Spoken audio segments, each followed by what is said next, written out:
David Shoebridge is an extraordinary supporter of drug law reform for many years, and you know, you've spoken here at MardiGrass many times, so always very grateful for people in positions where they can make some difference to actually come and hang out with the ferals as well. So thanks again, David.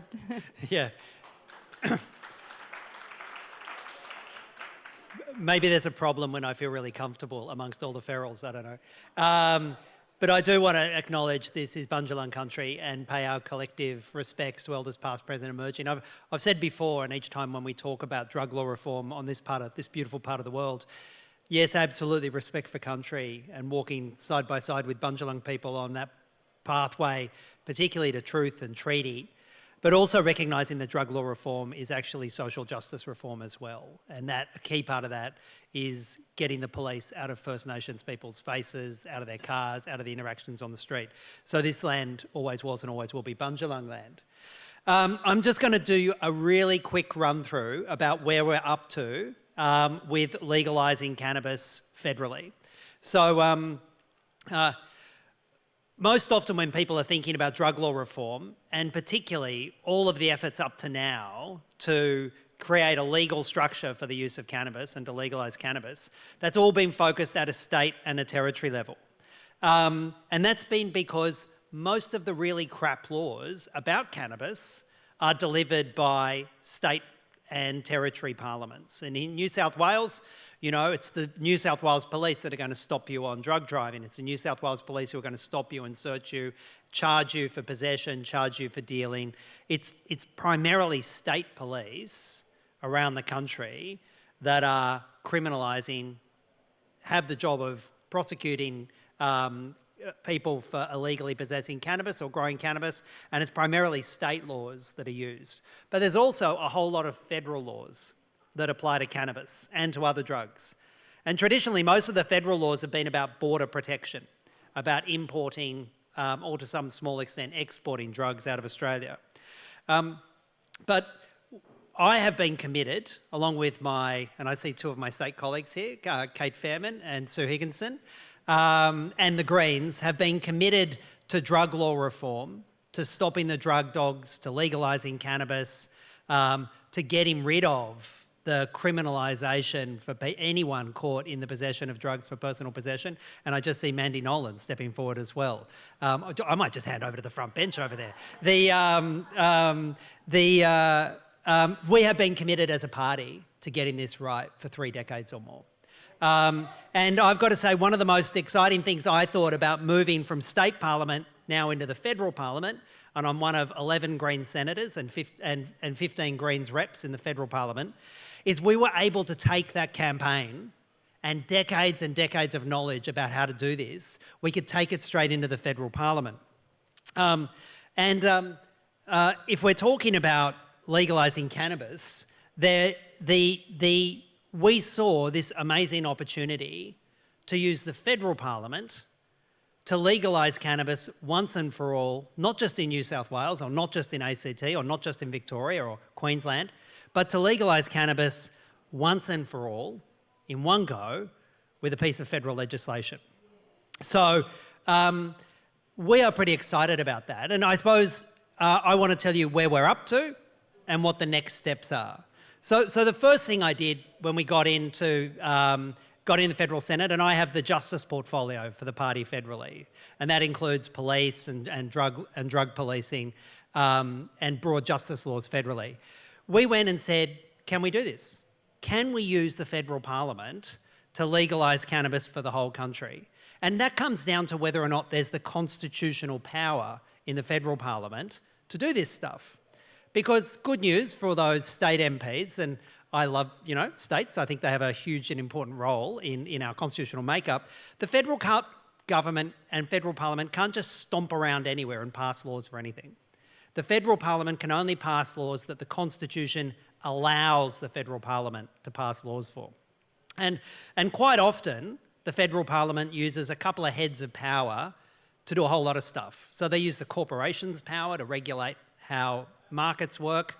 They use the external affairs power or the foreign affairs power and they refer to treaties, and then they use that to expand the role of the federal parliament. And if any of you remember the Franklin Dams case, it was highly controversial in the mid-80s, the early to mid-80s, to use the external affairs power and treaties that the federal parliament had agreed to legislate for environmental laws and a whole raft of environmental protection, and in that case, protect the Franklin River from being dammed.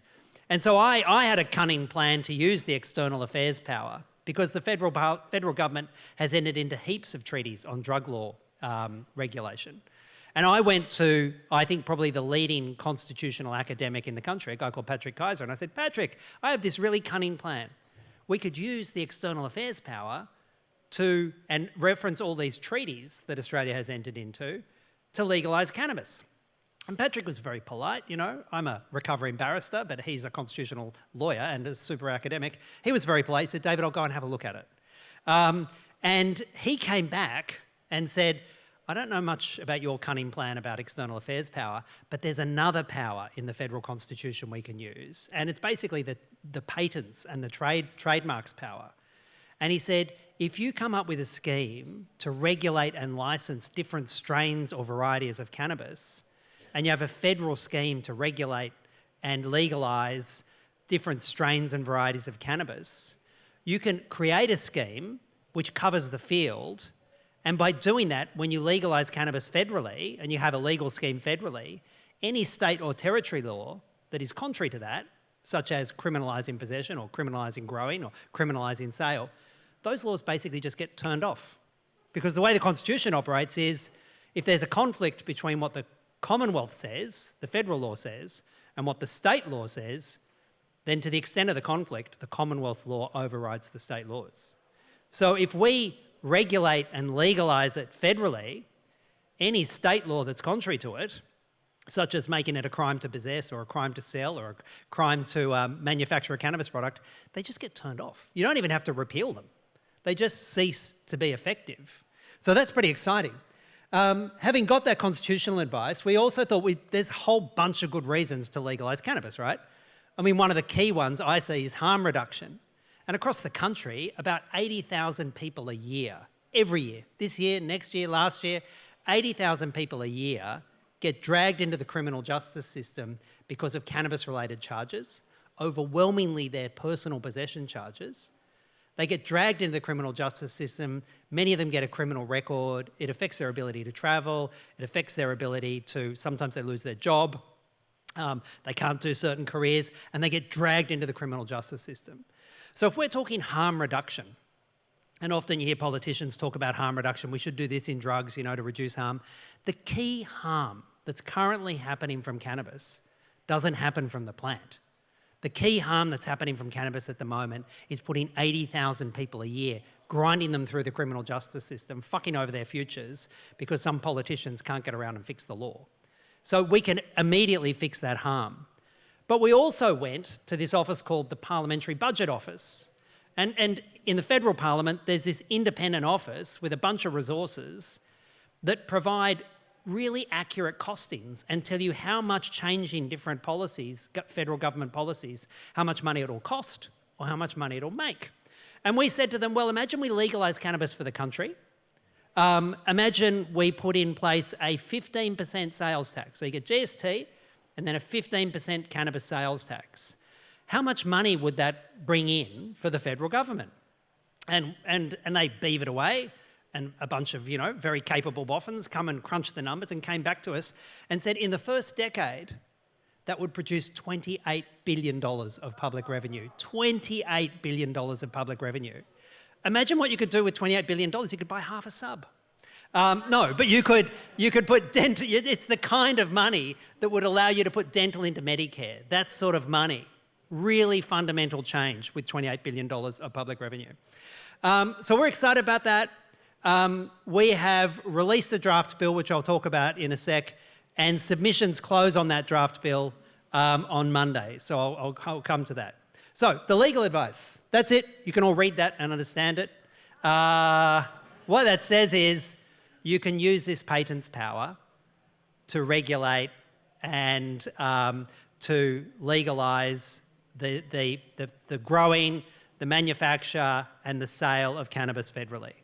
And it's been tested repeated times in the High Court under other challenges, because the federal government has used this power to regulate, for example, wheat strains and to protect intellectual property for wheat strains. So it's been tried and tested, and we can use it to legalise cannabis for the whole country. So that's the bill. And I'll just quickly run through what the bill does. First of all, it allows for anybody to register a cannabis variety or a cannabis strain. You don't have to have the intellectual property of it. You can just apply to the Cannabis Australia National Agency. See what we did there with that acronym? The Cannabis Australia National Agency. You apply to that and you can register a strain. You can register a variety. And once it's registered, anybody, any natural person or any cooperative or any not-for-profit organisation can apply for a licence to grow it, can apply for a licence to manufacture it, maybe turn it into oils or gummy bears or edibles, and we can start creating, and can apply for a licence to sell it in a cannabis cafe as well, and I'll come to that in a sec. So CANA, the Cannabis Australia National Agency, has those functions to establish and maintain the register of cannabis varieties and strains, to register cannabis varieties, and then to issue licences for the growing and selling of cannabis varieties and cannabis products. Licensing cannabis, right?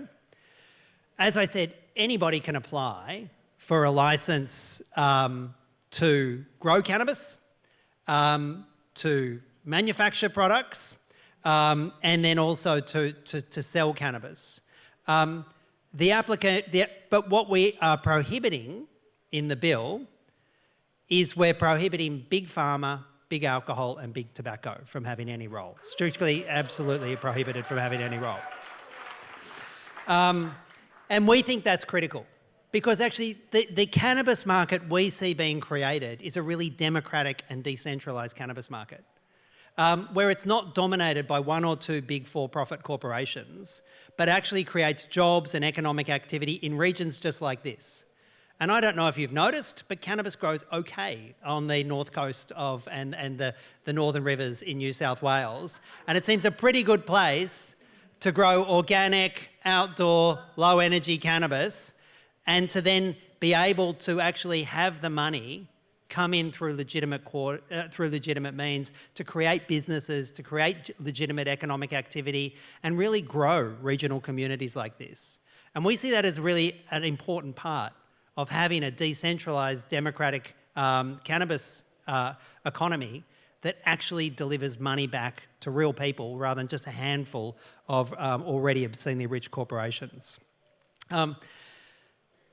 The home grow. We fully understand that there's a bunch of people who actually don't want to participate in a cannabis market, but actually want to grow cannabis at home. And so the bill allows, it's really weirdly worded, it says you can grow no more than 1 plus 5 other cannabis plants. I don't know who, that's parliamentary drafting, right? What that actually means is you can grow up to 6 cannabis plants at home without a licence, without paying tax, if you're using it for personal use. Which we think is, some people say, well, it should be 12, some people say it should be 2, some people say it should be 500. We were having a look at a number of plants that you could literally say grow on a balcony at your apartment, or you could grow in your backyard, and it's not going to turn into a huge plantation in the backyard. It's going to be acceptable to your neighbours, it's going to be socially acceptable, and it's kind of enough to do most of the personal use for an ordinary sort of level of cannabis use throughout the year. As I said, we've had a bunch of submissions. Some people say it should be more, some people say it should be less. We think 6 is about right, and there's historical precedent for it in South Australia using that number. Cannabis cafes. One of the things we think is really exciting about legalising cannabis is creating a new culture of sort of chilled out, legal, visible consumption of cannabis, and see it as very distinct from how we consume alcohol, for example. Because we know how Australians consume alcohol, and it tends to be untidy and unpleasant. It creates a lot of social disruption. And so the theory we have for cannabis cafes is people can apply for a licence for a cannabis cafe. If you're applying for a licence, you need to get a responsible service of cannabis certificate. Olivia's telling me I have to hurry up. You need a responsible service of cannabis certificate, and then you cannot sell alcohol or any other drugs in that premise. They're just going to be cannabis premises. And the idea is they will be geographically distributed around the country. And there'll be the same restrictions on smoking cannabis that apply to smoking tobacco. So you can only smoke it in an outside area. But what we also know is that overwhelmingly, if we look at other experience around the world, overwhelmingly we're probably going to see the cannabis consumption change from smoking cannabis to a whole lot of edibles and other products that are going to be consumed in cannabis cafes. And it's a very different culture. And if you've had the benefit of travelling around the rest of the world where it's been legalised, you can just see how different the culture is and how much more chilled out and socially acceptable a cannabis cafe is, for example, to a big beer barn. It's a major step forward.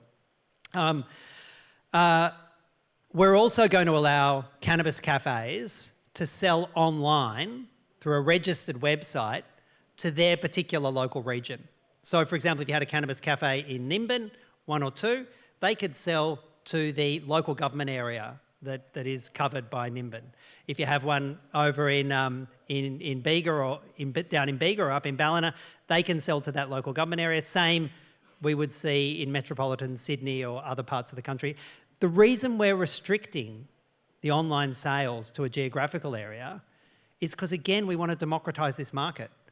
We don't want all the online sales in a cannabis market to be dominated by one or two big warehouses in Sydney, Brisbane and Melbourne. We actually want to see the economic returns come back to communities. And we also know that not everybody will be able to turn up to a cannabis cafe and drive to a cannabis cafe and buy their product at a cannabis cafe. Some people might be geographically isolated, some people may not have the transport means, and they need a way of getting legal cannabis as well.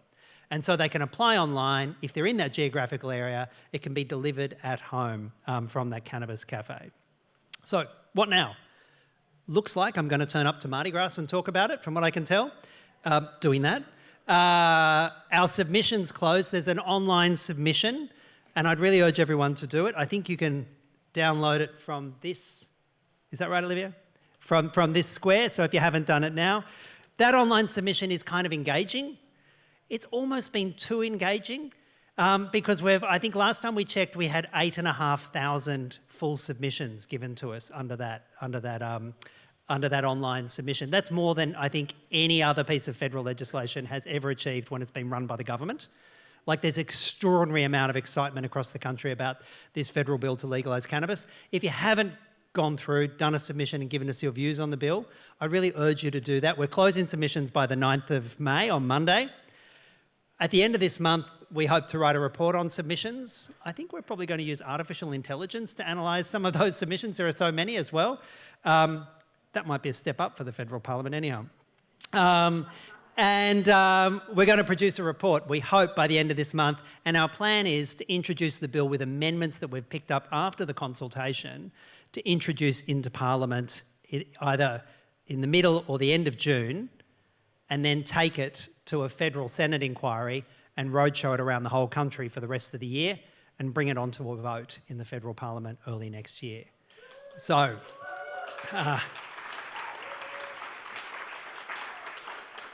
we are pretty excited by it. I want to give a shout out to my crew, to Olivia Barlow, who runs Sniff Off and has helped pull this together and been a whole lot of support. To the rest of my crew, Kim Chappell and others in my office. This kind of work is always a collective work. And I also want to pay tribute to the work of all of my state colleagues around the country. I know Kate Fairman has created bills for legalised cannabis. We have shamelessly cannibalised parts of work that Kate and other MPs have done, because I want to stress the Greens have been in this space for decades.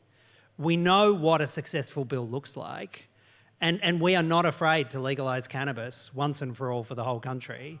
And we're excited by the bill. We're excited by the amount of positive feedback we've had from around the country about it. I can't tell you just how many positive emails, excited people we have.